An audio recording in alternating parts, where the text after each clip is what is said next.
The funding for this project was initially intended to make a play about the issue of hidden homelessness, particularly in this area in the Causeway Coast and Glens.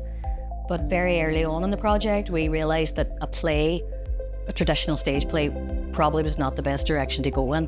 So we created an interactive training event, where a small audience would come, and initially it would be like a normal training event with PowerPoint presentations, and then they would move around the building into 3 other rooms where they would have an immersive experience in each room.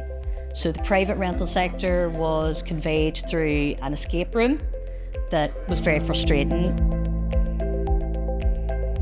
Then there was a sort of game show / funfair room about social housing and the point system and waiting lists. And then we had the waiting room, which had a very overwhelming, frustrating soundscape. Don't understand what it's like for us. The job pay stays the same. The cost of everything else has gone up. A week's groceries cost me my paycheck and more. So we spoke to the young people in the group, and we talked a lot about games. The idea of games was very, very strong among the group. Very strong interest in interactive online games, role-play games, card games, strategy games. Games. We talked about games. They're so important to these people. And when we asked them why, they said, because when gaming, you're immersed in a world that you have choices in, and that you can decide what to do and where to go. This housing game isn't playable.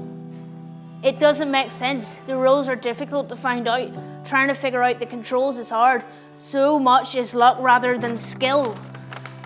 I am used to games where at each level you have to learn a skill that helps you in the next level.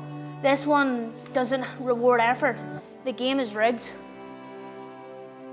I thought it was really, really, really effective and impactful. I mean, some of us know the statistics, but I think that having the emotion and the reality of what it's like for young people, the frustration, the depression, the uncertainty really came through in all of the different rooms. It was done with humor.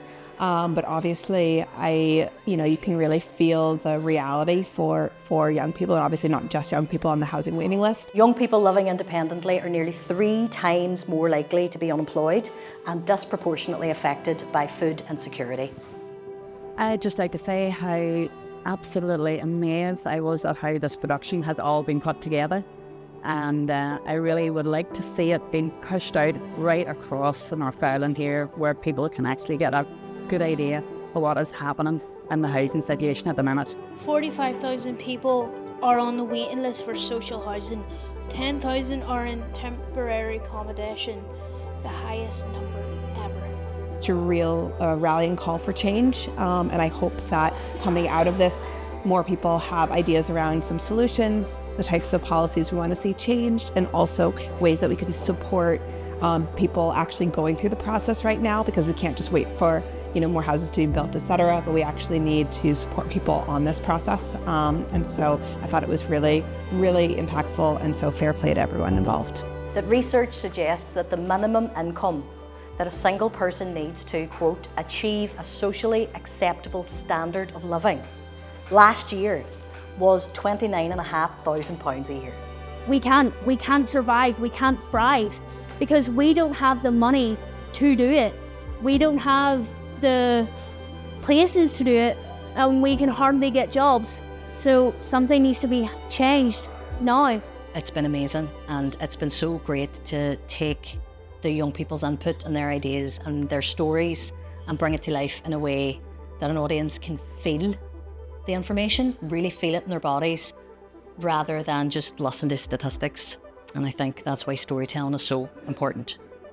Part of the narrative that we've been fed for decades that has led to this is that housing is a commodity, and it's an investment, and it's an asset, and it's a privilege. And that's just not true. The United Nations Declaration of Human Rights explicitly states that housing is a basic human right.